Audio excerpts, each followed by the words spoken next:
ये कहानी है दिल्ली के एक गांव में रहने वाले एक शिव भक्त राजू की, जो भगवान शिव की भक्ति में काफी व्यस्त रहता था।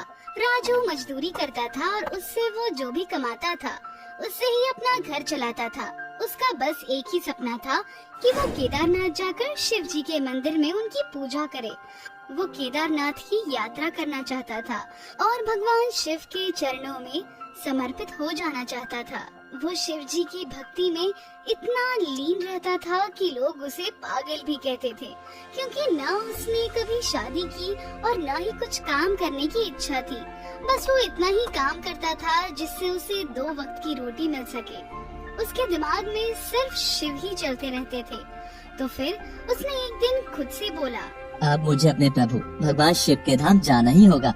मुझे केदारनाथ की यात्रा करनी ही होगी। पर ये सब कैसे होगा? राजू यही बोल रहा था कि उसकी बात उसका दोस्त आनंद सुन लेता है। तो वो कहता है, भाई मैं भी केदारनाथ जाने की कब से सोच रहा हूँ, पर तुम तो जानते ही हो कि अभी लोग तो बस से या अपने वाहन से चले जाते थे, लेकिन गरीब आदमी का तो एक ही सहारा है, चल कर जाना। इसीलिए मुझे लगता है हमें भी यही करना चाहिए। तुम बिल्कुल सही बोल रहे हो भाई, मैं भी यही चाहता हूँ। फिर अगले दिन शिव भक्त राजू और आनंद केदारनाथ यात्रा के लिए निकल पड़ते हैं। पर उन दोनों भक्तों को ये भी नहीं पता था कि केदारनाथ का रास्ता कहाँ से और कैसे है। उन्हें कुछ नहीं पता था, बस वो अपनी भक्ति की राह पर निकल पड़ते थे। चलते चलते 3 महीने बाद वो केदारनाथ पहुँच जाते हैं और वहाँ पर बैठे पंडित जी पूजा करके मंदिर के द्वार बंद कर रहे थे। तभी राजू वहाँ पहुँचता है और वो शिव का भक्त पंडित जी से कहता है, पंडित जी, मुझे शिव जी के दर्शन करने हैं। आप कृपा करके मुझे दर्शन करने का मौका दें। आपका मुझ पर बहुत बड़ा एहसान होगा। मैं बहुत दूर से पैदल चल कर आया हूँ। अब तो तुम 6 महीने के बाद आना या 6 महीने तक यहीं रहो। अब 6 महीने तक मंदिर बंद रहेगा, क्योंकि यहाँ पर इतनी बर्फ पड़ती है कि मंदिर भी बर्फ से ढका हुआ है और ऐसे में मंदिर के अंदर जाना मना है। पंडित जी, मैं तो बहुत दूर से आया हूँ। आज मुझे 3 महीने हो गए हैं चलते चलते, और मैं आज जाकर मंदिर के सामने आया हूँ। तो बिना दर्शन किए कैसे जा सकता हूँ? और यहाँ मैं रह भी नहीं सकता, क्योंकि मेरे पास ना तो पैसे हैं और ना ही कपड़े। तो मैं कैसे रह सकता हूँ? मुझे माफ कर दो बेटा, पर मैं तुम्हारे लिए कुछ भी नहीं कर सकता। पंडित जी ये कहकर चले जाते हैं और शिव भक्त राजू की आंखें नम हो गई थी।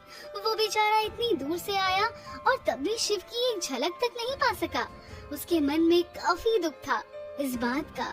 फिर आनंद उसे कहता है, भाई राजू, मुझे ऐसा लगता है कि हमें वापस चलना चाहिए, क्योंकि 6 महीने हम यहाँ कैसे रह सकते हैं? नहीं भाई, मैं कैसे वापस जा सकता हूँ, वो भी बिना दर्शन किए।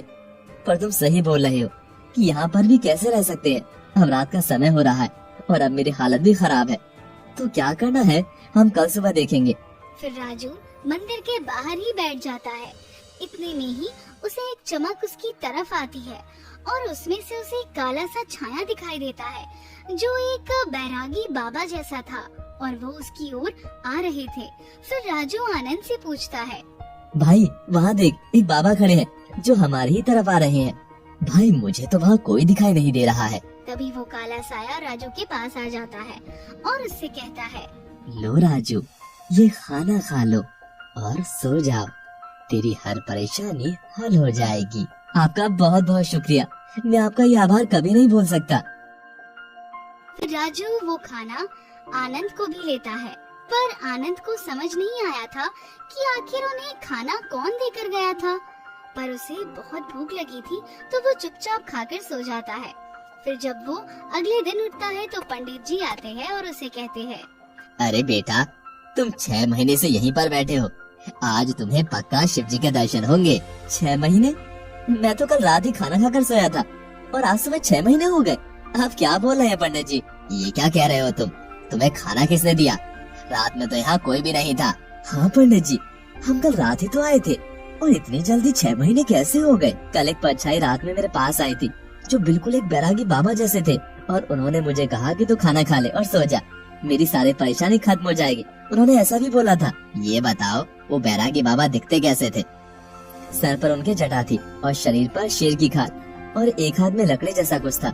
सही से दिखाई तो नहीं दे रहा था, पर कुछ कुछ ऐसा ही था। बेटा, तुम तो बहुत सच्चे भक्त निकले। तुम्हें तो साक्षात शिव जी के दर्शन हुए हैं। मैं तो रोज आकर शिव जी की पूजा करता हूँ, मुझे भी अवसर नहीं मिला, पर तुम कितने अद्भुत भक्त हो कि भगवान ने तुम्हें साक्षात दर्शन दिए हैं। तुम तो धन्य हो। सिर्फ और सिर्फ शिव जी के ही हाथ में है समय को रोकना और बढ़ाना, और उन्होंने तुम्हारे लिए 6 महीने आगे कर दिए ताकि तुम मंदिर में उनके दर्शन कर सको, और तुम्हें पता भी नहीं चला कि तुमने उन्हें देखा है। तुम्हें सिर्फ ऐसा लगा कि तुम सोकर उठे हो। राजू ये सब सुनकर बहुत खुश हो जाता है और वो खुशी के मारे पागल हो जाता है। उसकी आंखें नम हो गई थी। पंडित के आसपास जो लोग खड़े थे वे भी राजू के सामने हाथ जोड़ लेते हैं और फिर पंडित जी मंदिर का दरवाजा खोल देते हैं और सबसे पहले राजू को दर्शन करा देते हैं। और फिर राजू वहीं केदारनाथ में रहने लगता है और आनंद वापस आ जाता है और राजू शिव की भक्ति में लीन हो जाता है। वो पंडित जी के साथ ही रहने लगता है, शिव के भंडारे करवाता है और काफी प्रसन्नता से मंदिर का हर एक काम करता था। और वो उस समय को भी कभी नहीं भूल पाया जब महादेव ने उसे शस्त्र दर्शन दिए। वो बस